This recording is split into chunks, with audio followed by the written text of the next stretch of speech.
সংবাদ মাধ্যমে গিয়ে উপদেষ্টাদের চুরি বেশি, রাজনৈতিক নেতাদের চুরি বেশি, আমরা প্রতারিত হয়েছি এমন একটা সরল ভাব নিতে চাইলেন, সেই প্রশ্ন সেই সন্দেহ সকলের মনেই। কেউই ভাবছেন না যে এই ছাত্ররা মহান কোনো বিপ্লবী, যারা এখনো আখের গোছাননি, যারা এখনো উপদেষ্টাদের মতো বাইরে টাকাও পাচার করেননি, কিংবা যারা এখনো সেফ এক্সিটের পথ ঠিক করে রাখেননি। 2024 সালের জুলাই আগস্ট আন্দোলনের বিজয়ী পক্ষগুলোর মধ্যে পারস্পরিক কামড়াকামড়ি, অবিশ্বাস, সন্দেহ, কে কত বেশি আখের গুছিয়ে নিতে পারলো সেই ভাগাভাগি নিয়ে এক রকমের দ্বন্দ্ব, বখরা নিয়ে দ্বন্দ্ব, এসব ক্রমেই যে তুঙ্গে উঠছে তার আরেক প্রমাণ হিসেবে হাজির হলো সম্প্রতি সাবেক তথ্য উপদেষ্টা আর এখন জাতীয় নাগরিক পার্টির প্রধান নাহিদ ইসলামের এক বেসরকারি টেলিভিশনের ছাদে দাঁড়িয়ে দেওয়া এক সাক্ষাৎকারে। তথ্য উপদেষ্টা হিসেবে এক রমরমা সময় গত আগস্টের পর, 24 আগস্টের পর পার করেছিলেন এক সময় নাহিদ ইসলাম। মনে থাকবে আপনাদের, কোনোদিন রয়টার্স, কোনোদিন বিবিসি, কোনোদিন প্রথম আলো, কোনোদিন ডেইলি স্টার, ক্রমাগতভাবে প্রায় প্রতি সপ্তাহেই সাক্ষাৎকার দিতেন লম্বা লম্বা নাহিদ ইসলাম এবং শিরোনাম হতেন, এবং তখন তাদেরকে একরকমের বাংলাদেশের জাতির ভাগ্য নির্ধারক বলে মনে হতো। এখন পরিস্থিতি এমন দাঁড়িয়েছে যে এই নাহিদ ইসলামেরা ফেসবুক স্ট্যাটাস দিয়ে একে ওকে দোষ দিলেও তেমন ভাবে খবর বা শিরোনাম হয়ে উঠতে পারেন না।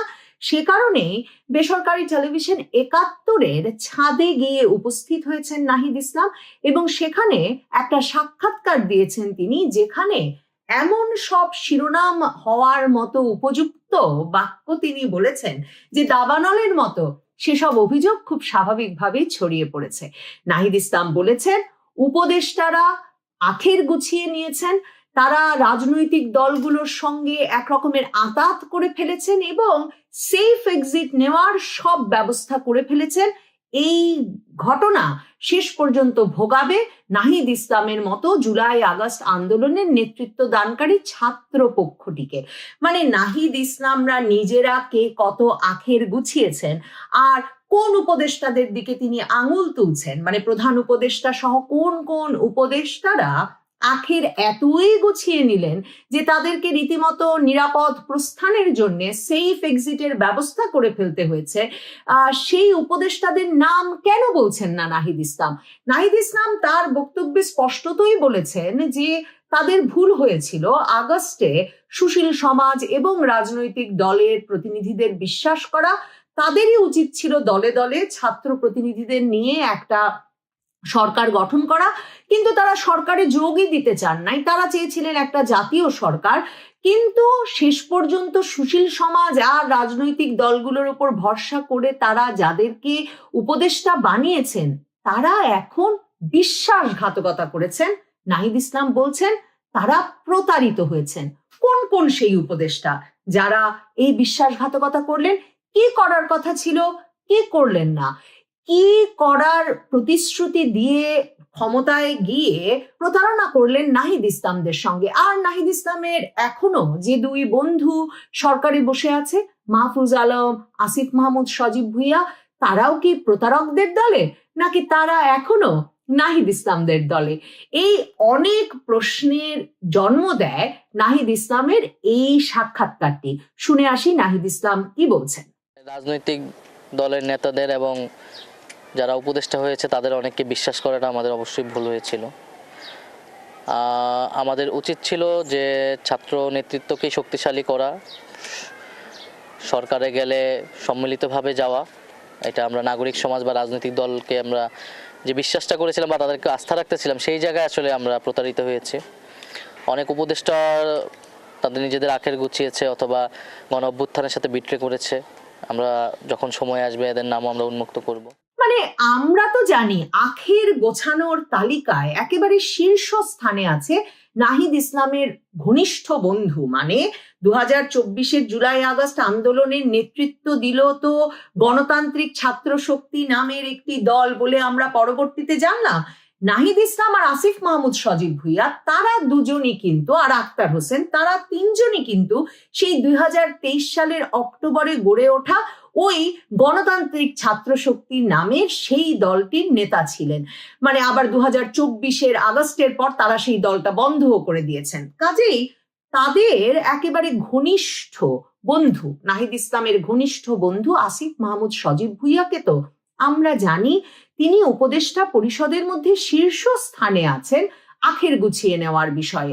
এখন কি কারণে হঠাৎ করে নাহিদ ইসলাম বেসরকারি টেলিভিশনে সাক্ষাৎকার দিয়ে এটা বলবার প্রয়োজন বোধ করলেন যে উপদেষ্টারা আখের গুছিয়ে নিচ্ছেন, সেটা একটা প্রশ্ন বটে। দেখেন, নাহিদ ইসলামদের মিত্র, তাদের শুভাকাঙ্ক্ষী সাংবাদিক ইলিয়াস হোসেন, তিনি তার এক ফেসবুক স্ট্যাটাসে, নাহিদ ইসলামের এহেন সাক্ষাৎকারের পরে দেওয়া এক ফেসবুক স্ট্যাটাসে যে কথা দীর্ঘ সময় ধরেই আসলে বলে আসা হচ্ছিল, সেই কথাটি বলেছেন। তিনি বলেছেন এনসিপি বলে কিছু থাকবে না। ফেসবুক স্ট্যাটাসে ইলিয়াস হোসেন বলছেন যে আপনারা কিছু টাকা কামিয়েছেন কিন্তু গ্রহণযোগ্যতা হারিয়েছেন।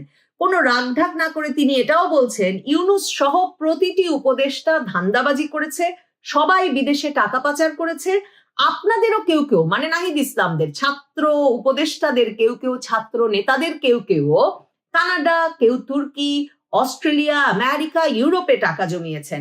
অতএব শুধু উপদেষ্টারা না, আপনাদেরও সবাই সেফ এক্সিটের চিন্তা করেন। সামনে আওয়ামী লীগ মারবে, বিএনপি মারবে, কথা না শুনলে জামায়াতও মারবে। মানে এই যে ইলিয়াস হোসেন এই কথাটা বলছেন গত কয়েক মাস ধরে, মানে এই 2024 জুলাই আগস্ট আন্দোলনের বিজয়ী পক্ষ ক্ষমতায় আসার পর থেকেই এই ছাত্রদের সারা দেশ জুড়ে লুটপাট, টাকা বানানো এবং তাদের এসব সমন্বয়কদের একেবারে মানে ফুলে ফেপে আঙুল কলা গাছ হয়ে ওঠা বলে না, সেই কলা গাছ হয়ে ওঠার খবর চারদিকে ছড়িয়ে পড়ে এবং তারা যে টাকা পাচার করছেন সেসব খবরও কিন্তু নানা সূত্রে নানা সময় আসতে থাকে। এখন নাহিদ ইসলাম বলছেন তারা এত টাকা বানান নাই, টাকা বেশি বানিয়েছেন রাজনৈতিক নেতারা আর উপদেষ্টারা। যদিও ইলিয়াস হোসেন তাদের সেই কথা মানছেন না। দেখি নাহিদ ইসলাম কি বলছেন। নাহিদ ইসলাম বলছেন এখন তুলনা করে দেখা যেতে পারে যে কে বেশি টাকা বানিয়েছেন, তারা বেশি টাকা বানিয়েছেন নাকি অন্যান্য দলের রাজনৈতিক নেতারা এই পুরো 1 বছরের বেশি সময় ধরে বেশি টাকা বানিয়েছেন। মানে টাকা দুপক্ষই বানিয়েছেন বটে, তবে কারা বেশি বানিয়েছেন এখন সংবাদ মাধ্যমকে, সাধারণ জনগণকে সেই খোঁজ করতে বলছেন নাহিদ ইসলাম। শুনে আসি। আমাদের নামে আমাদের বিষয়ে ইনভেস্টিগেট করা হোক যে আমরা কত সম্পত্তির মালিক হয়েছি, কত টাকার মালিক হয়েছি, আর এখন যে রাজনৈতিক দলের অন্যান্য নেতাকর্মীরা রয়েছে তারা গত 1 বছরে কত কোটি কোটি টাকা কামিয়েছে চাঁদাবাজি, লুটপাট নামে, প্রশাসনে, বিশ্ববিদ্যালয়ে, নানা জায়গায় কিভাবে তাদের নিজেদের লোক বসিয়েছে, এটা তো কারো অজানা নয় বাংলাদেশের। এই গণ অভ্যুত্থানের পরে কিন্তু প্রথম কয়েক মাস দুর্নীতি বন্ধ ছিল।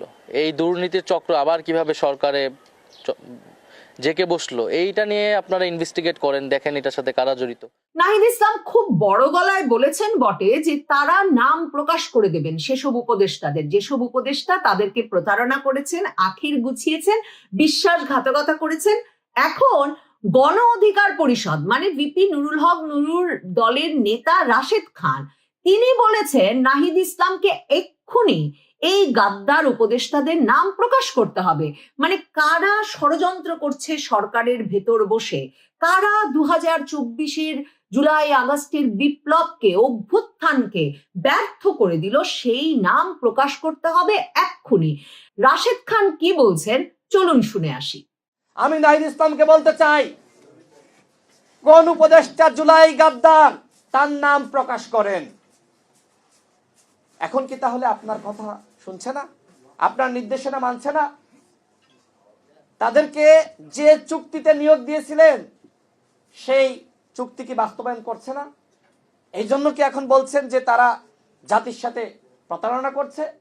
এখন রাশেদ খান সুস্পষ্টভাবে বলছেন যে এই এনজিও উপদেষ্টারা যেদিন শপথ নিয়েছেন সেদিনই নাকি গণ অভ্যুত্থান ব্যর্থ হওয়ার পথ খুলে গেছে, এটাকে তো ব্যর্থ হতে দেওয়া যাবে না। এবং তিনি উল্টো নাহিদ ইসলামের দিকে আঙুল তুলে বলছেন নির্বাচন বানচালের মধ্য দিয়ে যদি অভ্যুত্থান ব্যর্থ হয় তাহলে তার দায়ভার নাহিদ ইসলামকেও নিতে হবে।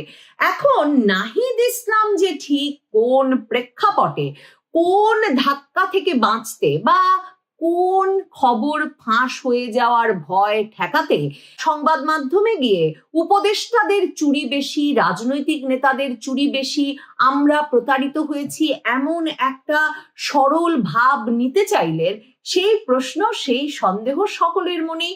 কেউই ভাবছেন না যে এই ছাত্ররা মহান কোনো বিপ্লবী, যারা এখনো আখের গোছাননি, যারা এখনো উপদেষ্টাদের মতো বাইরে টাকাও পাচার করেননি, কিংবা যারা এখনো সেফ এক্সিটের পথ ঠিক করে রাখেননি।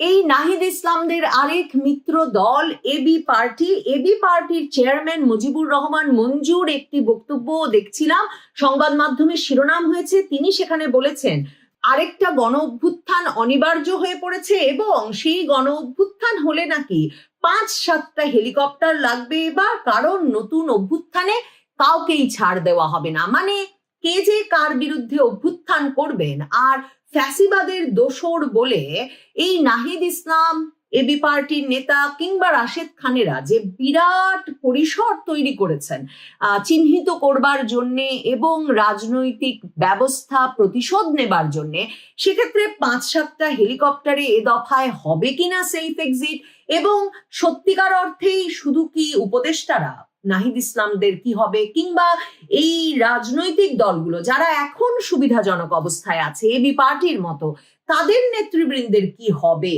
কোন রকম ক্ষমতার পালাবদল ঘটে গেলে, সেই প্রসঙ্গটাও কিন্তু বেশ কয়েক মাস ধরেই ভীষণভাবে আলোচনায় রয়েছে। দেখেন, প্রথম আলো লিখেছে যে উপদেষ্টাদের অনেকেই সেফ এক্সিটের কথা ভাবতেছে। নাহিদ ইসলামের এই বক্তব্য নিয়ে ব্যাপক আলোচনা হয়েছে। পত্রিকাটি লিখছে উপদেষ্টাদের অনেকেই বিভিন্ন রাজনৈতিক দলের সঙ্গে লিয়াজও করে ফেলেছে, তারা নিজেদের সেফ এক্সিটের কথা ভাবতেছে। টেলিভিশন চ্যানেলকে দেওয়া এর সাক্ষাৎকারে নাহিদ ইসলামের এই বক্তব্যের সামাজিক যোগাযোগ মাধ্যমে অনেক প্রতিক্রিয়া দেখা যাচ্ছে, এবং সেসব লিখে পত্রিকাটা এটাও বলছে যে এসব বক্তব্যের বিস্তারিত জানতে মুঠোফোনে নাহিদ ইসলামের সঙ্গে প্রথম আলো রোববার রাতে যোগাযোগের চেষ্টা করেছিল, কিন্তু তিনি সাড়া দেননি। এতে পরিষ্কার নাহিদ ইসলাম কোনো একটা বিপদ থেকে বা তাদের দিকে কোনো একটা বড় অভিযোগ আসছে, হয় সেই অভিযোগ থেকে নিজেদেরকে রক্ষা করতে পাল্টা অভিযোগ, আলোড়ন তোলা অভিযোগ আগেই করে রাখলেন যে শুধুমাত্র তারাই আখের গোছাচ্ছেন না, এইসব উপদেষ্টাদের কাউকেও বিশ্বাস করা যায় না, শুধু তারাই নিরাপদ প্রস্থানের কথা বা সেফ এক্সিটের কথা ভাবছেন না, আরো অনেকেই সেসব ঠিক করে রেখেছেন। অথবা নাহিদ ইসলাম প্রকৃত অর্থেই আরো অনেকের মতো প্রাণ সংশয়ে আছেন, এবং হয়তো এটা সত্যি ইউনূস সরকারের যে একটা বিরাট সংখ্যক উপদেষ্টা এবং ল্যাসপেন্সার বাহিনী, মানে তার দোসর বাহিনী তৈরি হয়েছেন, যারা এসেছেন বিদেশি পাসপোর্ট নিয়ে বিদেশ থেকে এই সরকারের সুযোগ সুবিধা নিয়ে এই সরকারের সময়টায় আখের গুছিয়ে নিতে, তারা যত নিরাপদে বাংলাদেশ ত্যাগ করে ফেলতে পারবেন যে কোনো ঘটনা ঘটে গেলে, নিশ্চিতভাবেই এই তরুণ নাহিদ ইসলাম, হাসনাত, সার্জিস, মাহফুজ কিংবা এমনকি হয়তো আসিফ মাহমুদ সজীব ভুইয়া, তাদের যে কি উপায় হবে, সম্ভবত সেই আশঙ্কা, সেই শঙ্কা তাদের মনে ক্রমাগতভাবে আরো জোরদার হচ্ছে। আবার এও হতে পারে সরকারে থেকে যাওয়া মাহফুজ কিংবা আসিফ মাহমুদ সজীব ভুইয়ার সঙ্গে, অর্থাৎ ছাত্র উপদেষ্টাদের সঙ্গে এই ছাত্রদের দলটির যে দূরত্ব হয়েছে, তাতে নাহিদ ইসলাম সহ জাতীয় নাগরিক পার্টির নেতৃবৃন্দ, হাসনাত, সার্জিসেরা হয়তো অসহায় বোধ করছেন, হয়তো বোধ করছেন উপদেষ্টারা ঠিকই নিরাপদে থাকবেন, কিন্তু তাদের করা যে অভ্যুত্থানের ওপর দাঁড়িয়ে তারা ক্ষমতার সব সুখ সুবিধা ভোগ করলেন, তারা সেই উপদেষ্টারা শেষ পর্যন্ত এই ছাত্র নেতাদের রক্ষা করবেন না। এমন অবিশ্বাস, আসলে ক্ষমতা নিয়ে কামড়াকামড়ি, টাকা পয়সার ভাগাভাগি নিয়ে কামড়াকামড়ি, দ্বন্দ্ব, এসবেরই ফল নাহিদ ইসলামের এই বক্তব্য। তবে পালানোর পথ যে উপদেষ্টারা সহ এই সরকারের পুরো সুবিধাভোগী মহল ঠিক করে রেখেছেন, এবং পালানোর পথ কার বেশি ঠিক হয়েছে আর কার কম, এই নিয়ে যে নিজে